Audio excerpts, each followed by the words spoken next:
Okay, thank you very much. And I'm going to follow on hopefully quite nicely from what Ida's been talking about from a slightly different perspective. So she's been talking about human-like. And coming from an animal cognition background, you say, well, humans are hard, right? Like, humans do all sorts of stuff. We've got this new species that's arrived.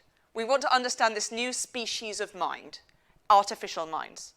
They can be not human-like, but they can still be biological-like. And we can use the tools that we have for understanding different biological minds to start to understand this new kind of mind that's cropped up and that we're trying to look into.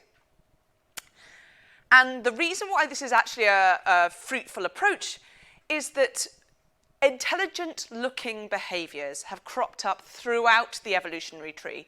Yeah, humans are super smart, but we see really smart things or smart-looking things everywhere. So, you know, from a fish that fires water to knock insects off a leaf so that it can eat them, to a bolus spider that makes a bolus to catch insects, right up to the kinds of things we think of as clever, such as apes and primates and corvids, for example, using tools, and nest-building behaviour, for example. But the thing is that we know that not every intelligent-looking behaviour is intelligent. There are an awful number of different things that can look really intelligent, but if you just look beneath the surface one tiny bit, you see what's driving it. So a fully formed behaviour that appears highly intelligent might be, for example, an instinct or a fixed action pattern, as we sometimes call it in ecology. Or it might be a physical adaptation. Your body is just made to do that thing. It looks super clever, but it's just designed that way. More commonly, we see things that what we call associative learning. Well, you may be more familiar with most of the topics in associative learning known as reinforcement learning. Animal psychology is where that came from. And reinforcement learning, as we know, is an incredibly powerful tool for producing extremely clever-looking behaviours. And actually, as with dogs driving cars, our agents are not just responding to random reinforcement, they are being trained to do a specific thing. So we have very intelligent-looking behaviour, but normally, you know, obviously it's not a human. But actually we see in some situations, we have animals that appear to be superhuman. So Clark's nutcracker, for example, relies, like a squirrel, on hiding food during the winter and then spending the winter digging that food up. But unlike a squirrel, a Clark's nutcracker remembers the location of over 20,000 seeds across a 9-month period, across a mountain range. Humans can't do that. Meanwhile, experimental psychologists have found that pigeons can beat undergraduates at a number of different logic problems, such as the Monty Hall problem, if you train them right. So when we come to this idea of superhuman, we can see that we have examples from a science that has existed for 100 years of things that look really clever and can even look superhuman, but we need to look under the surface and say, this is very complex, very impressive looking, but is it clever? It's very complex, but it might be very specific in its complexity. It's an old example, but it's a good one. Deep Blue beat Kasparov at chess, but Deep Blue could only do chess. Kasparov, after the chess match, went back to his hotel. He turned the light on. He made a coffee. He inferred the existence of a bathroom because hotel rooms tend to have those. He located the bathroom. He remembered while in the bathroom the hotel room was still there and found his way back to it.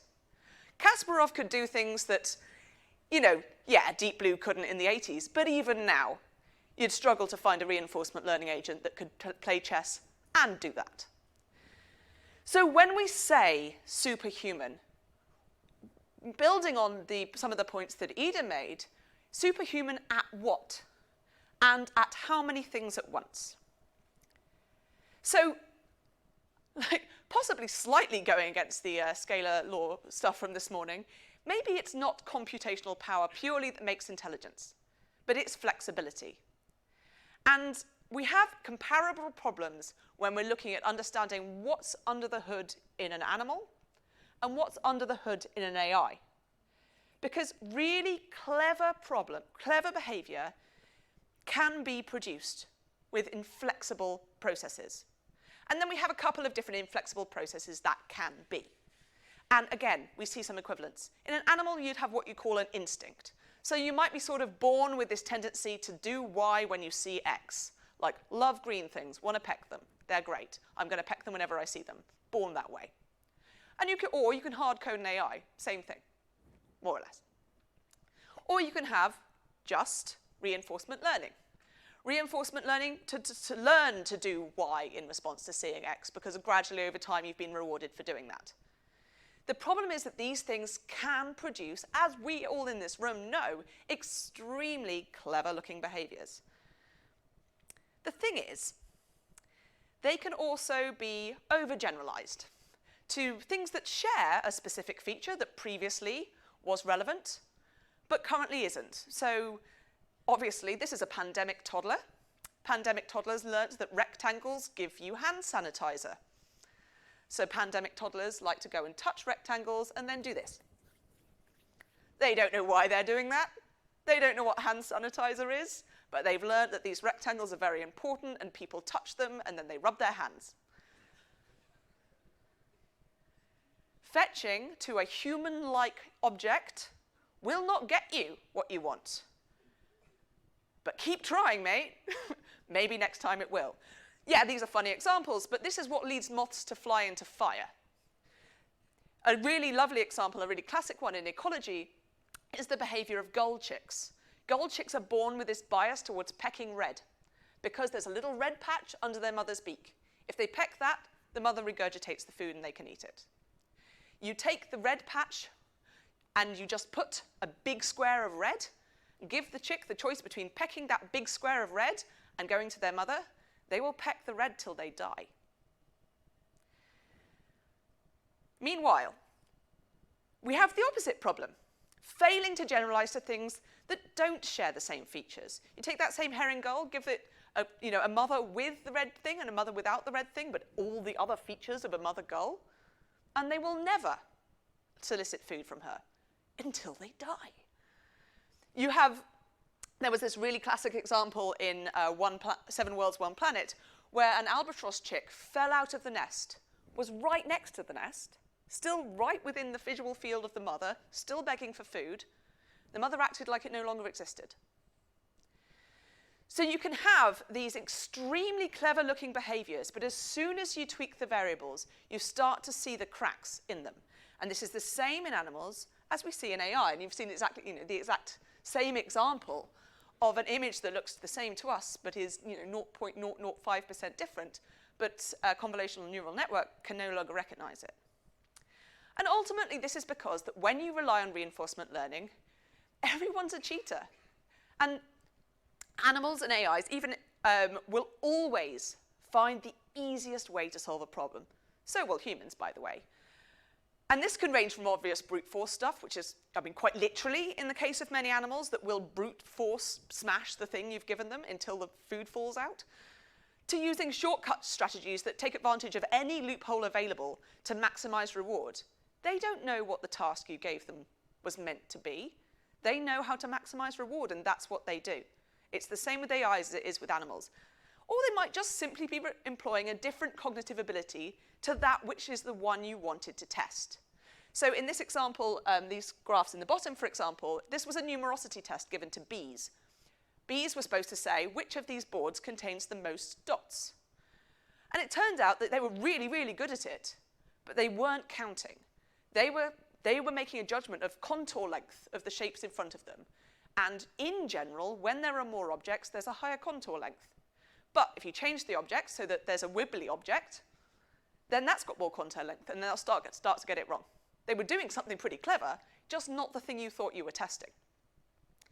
And this is why in the field of animal cognition, we have learnt, or we've tried to learn, that there are some really specific ways you go about evaluating what is being learned, what is being understood, and that you can only start to predict behaviour when you get that evaluation right.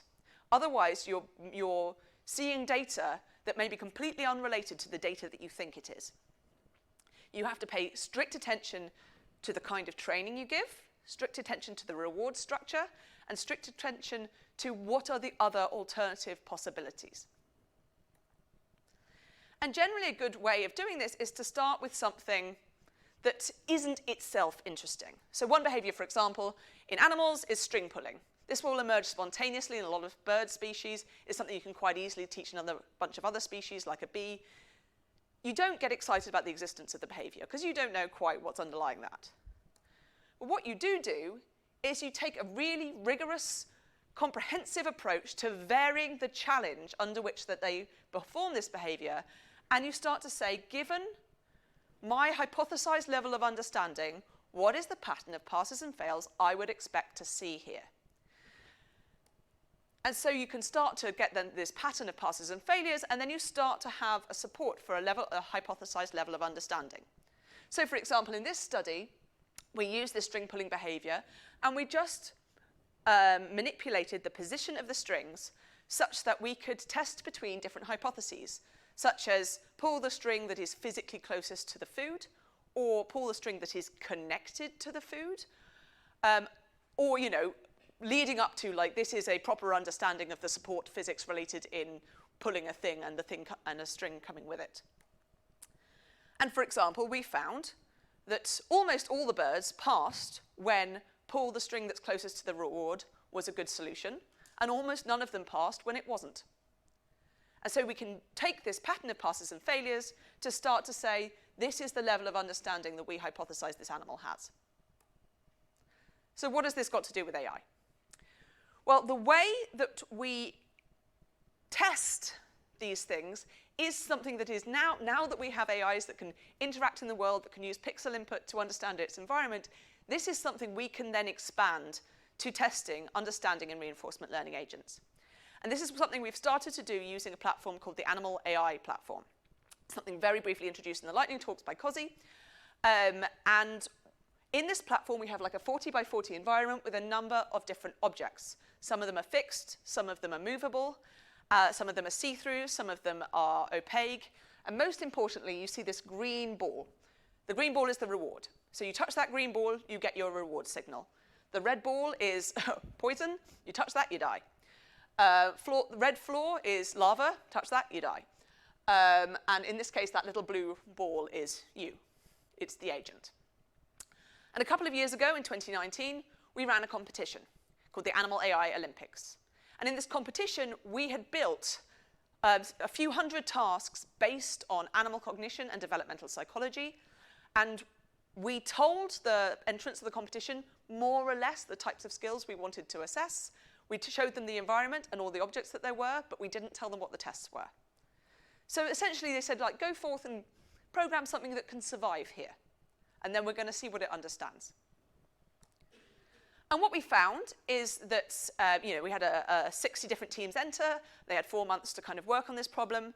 And in terms of basic navigation, some of the agents performed extremely well. But we found that there was this very coherent pattern of strengths and weaknesses of these reinforcement agents.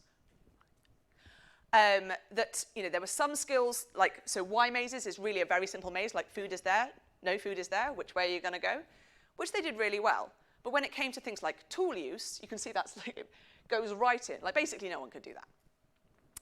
What this kind of platform allows for is the basis for meaningful comparison.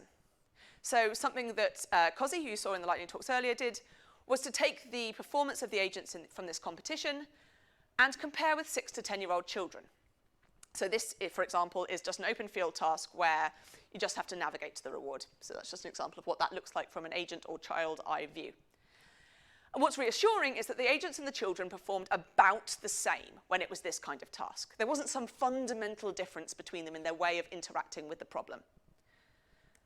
But as soon as you got to something a little bit more complex, they started to really differ. So this is an example of an object permanence task. And on the right, I would love to say that it's an AI, but it's not. It's just one of us controlling the little mouse. But theoretically what an AI could look like doing this task. And on the left is my daughter when she was 1. And what happens is the reward goes behind an occluder. You can't see it anymore.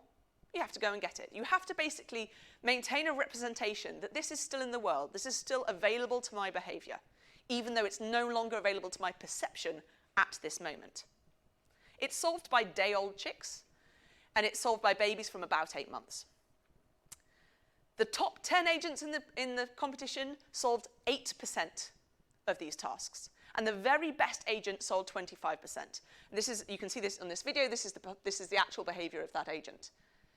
25% is what you get if you have a policy of always go left, which sometimes, as you can see, worked. Oh, there it is. Bosh. No agent demonstrated this skill. But remember, this is a skill that's developed by 8-month-old babies. And we can see this distinction with the 6 to 10-year-old children. They weren't perfect. It was a video game environment, but they did an awful lot better.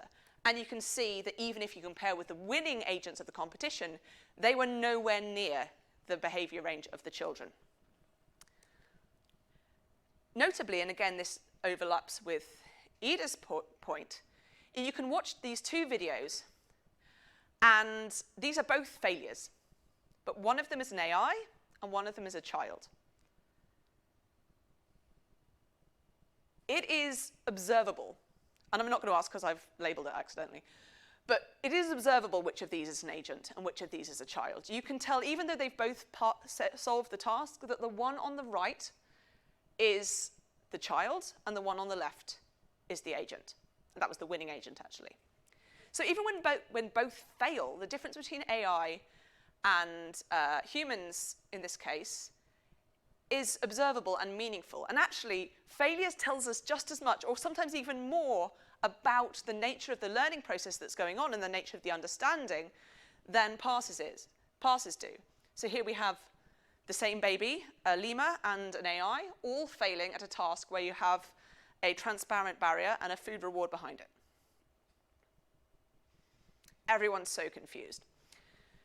But this tells us about how they've represented this task. And the point is that, as Brian Cox put it, we are all both clever and stupid in equal measure. We all have stuff we're good at and stuff we're bad at. And if you like, our cognitive fingerprint, or if this was a room full of ecologists, I would call it the cognitive phenotype, can be represented by the nature of this pattern of passes and failures, of strengths and weaknesses. But in order to get this cognitive phenotype, whether or not it's an animal or an AI, we need to have really good definitions of the capabilities we're investigating. We need to have really carefully designed tasks that actually test those capabilities. And we have to have robust evaluation across diverse contexts. Just because you can do it when everything's perfect doesn't mean that you have that ability. You may well have learned some other way of doing it. And you then need to triangulate across those tasks to make inferences. And so I'm going to give a brief introduction to some of the work that the team and I have been doing over the last few years to try and kind of get at this sort of problem. And this is the Recog AI project. And here what we try to do is that we're trying to provide both the input to this kind of complex analysis in terms of the tests we create, and try and see if we can export this kind of cognitive fingerprint, cognitive phenotype sort of evaluation. So the first important thing is to have comprehensive batteries. You decide the cognitive area you're going to test, and then you make a really robust, comprehensive battery of tests assessing that. So you see there's two faces you see here are of Denaya and Kozi, and between them they have created a battery of tests in animal AI that span this absolutely basic go and get the reward, kind of very simple navigation, right up to quite complex object permanence. So that's the kind of trajectory of the cognitive space we've chosen to investigate. And then most importantly is that each instance of these tasks, and we've got thousands and thousands and thousands of tasks now, is associated with quite a lot of metadata. We know for every instance, is there lava? Is there a platform? Do you have to climb a ramp? All of this baseline stuff. But also, what cognitive and non-cognitive skills does it require? This may be a test of object permanence, but this is one that requires loads of navigation ability. This is another one that requires not very much navigation ability, but is really much harder on the memory. And you can then start to say, well, I want a test that has this challenge, this challenge, this challenge, and this challenge. Which of your tasks have that? And because we have the metadata, we know. We can just say, oh, it's those ones. And one of those might be a test of object permanence, another one might be a test of navigation, and so on. Doing so, it means it's possible to observe the difference between an agent that makes a small number of random errors compared to an agent that has a consistent Achilles heel. Like an agent that gets 67% because it just really can't do lava or ramps or transparency, or another agent that gets 67% in an unpredictable way. I don't know what it's failing at. It's failing at the same number of stuff, but I don't know why. It's unpredictable. And that way of doing things means that you get a lot more information from than just from an average score across. And so once you've started to get this kind of level of robustness of a particular set of tasks, you can start to vary that in terms of the cognitive challenge as well. So once you've got, what's the robustness across many different types of object permanence task where one object rolls behind one occluder for exactly 1 second, then you can say, well, and now I'm going to consistently vary the memory challenge, or now I'm going to consistently vary the number of objects. And then you start to get performance across these dimensions of cognitive challenge. And in doing so, you can start to say, how does performance vary according to these dimensions, which if there's only a couple of dimensions is relatively easy to kind of plot and to demonstrate using these kind of grids. And we did that with looking at the animal AI Olympics data. So for example, the example we gave was like, if it was a self-driving car, let's have 2 dimensions. How wiggly is the road? How foggy is it? You could have agents that can do any level of fogginess but no wiggliness, or vice versa, or that they fail at some combination of challenge on the 2 together, so that would be like 2 dimensions being predictive, or you can have an agent that's got no dimension being predictive at all. You don't know how well it's going to do. So even if you've got an agent that's just as good or just as bad, whether or not the dimensions are predictive means that you can predict their behavior and when it's safe to use that self-driving car and when it's not from just those 2 dimensions. And we could see the difference between the different agents that entered the competition based on their performance across just these 2 dimensions and these really simple tasks. But hey, showing patterns of passes and failures is really easy when you've got 2 dimensions that are linear. When you start to have more than 2 dimensions and they start to stop being linear, you can't make a lovely little cube out of it, unfortunately. So you start to have to do something a little bit more complicated. So our next step was based on the cognitive demands of the task and the relationship between the capabilities that an agent could have and the cognitive demands of the task. Based on our domain knowledge of psychology and how these things work, you can start to build a model where you say, I know what the demands of the task were, I know what tasks you passed and failed, what capabilities do you have? And we did this using PyMC. So this is using sort of Bayesian triangulation with a hierarchical Bayesian network. We started to look at can we put all of the things we think are necessary for this task together and connect them in the way that we think they're connected, and then pass the performance data through this to infer a cognitive profile. So for example, looking at exactly the same data as I was just talking about in the Animal AI Olympics, you can say, well, how far away is the reward? How big is the reward? Those are 2 features of the task.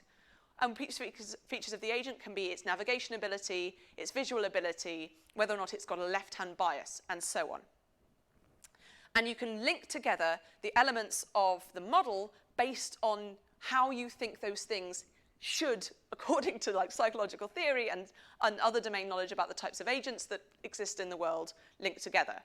And using that for this very simple data, we were able to plot the agents that were submitted to the competition, again, just using these very simple variables. But you can see here, it's a complex thing, and I'm not going to go through it, but the take-home message is, yeah, from just can it find the reward in an open field, you can identify which agent won the entire competition. But of course, when you're dealing with existing data sets, the problem is that you have data sets that weren't designed for this kind of methodology. So yes, you know where the passes and failures were, but you have loads of missing data. And this is where predictability is really important. And the good thing with this kind of model is that we can do both bottom-up and top-down inference. When you have the performance data and you know the demands of the tasks, you can say, based on your pattern of passes and failures, these are the capabilities I think you have. But now, once you have the capabilities, you can say, given the capabilities I think you have and the demands of this new unknown tasks, I can predict whether or not you are going to pass it and fail it.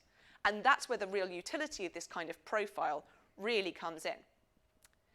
So we wanted to test this against something more complex than just like, can you find the reward in an open field? But we actually didn't have any agents that could do object permanence. So instead of trying to find an agent that could do object permanence, we used the object permanence test battery, and we used 3 different types of tests of object permanence, and then loads and loads of examples within these 3 different types, and then lots of other kind of much more simple tasks. So tasks that just have lava but nothing else that's a challenge, or just have a ramp but nothing else that is a challenge. And what we wanted to do, we said, well, we don't have agents that can actually pass these, but we know what it would look like if we did. So we split the group into 2 teams. Team A came up with a series of theoretical agents that had a particular profile of abilities. So this one has object permanence, it's really good at object permanence, but it's clumsy. So if it has to go along a little platform, it's going to fall down. Or this one has object permanence, but if it sees lava, it's just going to die. Or things like it doesn't have object permanence, but actually it's got a really good memory, it's got really good navigation ability. So if you only need those, you do pretty well in quite a lot of the tasks, and it'll be okay, but it'll really fall down as soon as you actually need to have that final cognitive ability. And Team A translated that into synthetic data across these tasks. So given the profile of the agent, this is the pattern of passes and failures you would expect. Meanwhile, Team B is not talking to Team A. But Team A is taking the whole team's shared knowledge of the tests used, what they theoretically assess, and the structure of the situation to create this hierarchical Bayesian model about how the data should be translated into a cognitive profile. And then they backwards inferred the cognitive profile that they thought those agents had. And we then compared those profiles. And this is what that model ended up looking like. And these people at the top, Ryan, John, and Cozy, if you want to ask questions about the model, ask them, because I won't know the answer. And we did a couple of different comparisons of ways to see how much agreement there was between the models, between the profiles that Team A came up with and the profiles that Team B inferred just from the data and the model. This is the quantitative data, and all I'm going to say is that you can kind of look at the left-hand side and say that clearly the agreement was pretty good quantitatively. We also did qualitative alignment. To what extent, based on the kind of qualitative description of the agents going in and the qualitative description of the agents coming out, did they agree? And green here represents a degree of agreement. And you can ask me later about what the red ones were, because they were a special little case that clearly the model couldn't cope with. But otherwise, you can see basically it's mostly green. So just to wrap up, cognitive fingerprinting is something that you can't just say that something's clever or something's stupid. Clearly, simple learning mechanisms produce powerful behavior. But we need to go beyond that agent is stupid and that agent is clever and say, what is your pattern of stupidness and cleverness? What is your fingerprint that is unique to you or unique to your species if we're doing it at a population level? And we can use that for prediction. Identifying the cognitive profile allows prediction of where an individual will behave optimally and where it will fail. But beyond that, it allows you to predict not just whether or not it'll pass or fail, but how and why it will fail. And that facilitates progress both in terms of predicting AI, but also developing better AI in the future as well. So there's millions of people to thank. The people who have been, is a non-exhaustive list, but the people who have been mostly involved in this project are on the screen. Thank you very much, particularly to the PhD students and postdocs. And just a quick plug that we will be hiring some new postdocs in the near future, so particularly to work on kind of language model applications of this sort of stuff. So if you're interested, do let us know. But that's it. Thank you very much.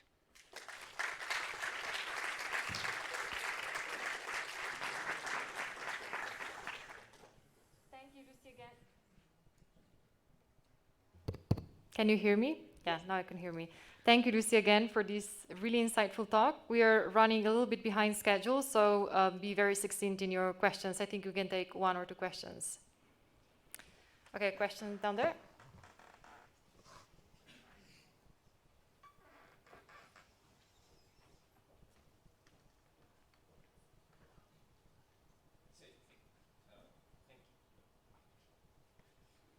Shout. Yeah, I will shout. So thank you very much for the presentation, very interesting. I wanted to ask, it seems that some of the capabilities failures in different domains are related to not having a causal model of the world. Like, so for example, the children that goes and touches every square, it hasn't really learned anything. It's just Exactly. So, my question would be, do we learn causal models, or do people? To what extent do people learn causal models, and do any other agents do, or I don't know. Do we? Thank you. Yeah. This is something that is, it is a protracted development, and it's something that it's not easy. And yeah, that was like a 1-year-old, you see, and a 1-year-old, a bit, but there's still a lot of really just reinforcement kind of, or imitation actually is really what toddlers do a lot of the time. But do agents? I think that's a really hotly contested question. I think that's one of the questions we're trying to get at with some of these tests. Like, there is behavior that is as if it has a model of the world. If you don't probe the things that you would get wrong if you had a really, really sophisticated statistical like pattern of surface level stuff, but no model. And so what you have to ask the question is, what would behavior look like if there was a model? What would behavior look like if there wasn't? And then find a test that finds a difference. And the difficulty with most tests that are not designed to be tests, which most AI benchmarks are, they're designed to be a computer game, or they're designed to be a board game. They're not designed to be cognitive tests. And that means that it's very rare that they're able to say, actually, this is designed to differentiate between behavior produced by someone with a model and behavior produced by someone without a model. So yeah, do some AIs have models? Yeah, some AIs are like built with models. Do some reinforcement learning agents develop models over time? I think that's an open question, although I'm sure there's people here that know better than I do.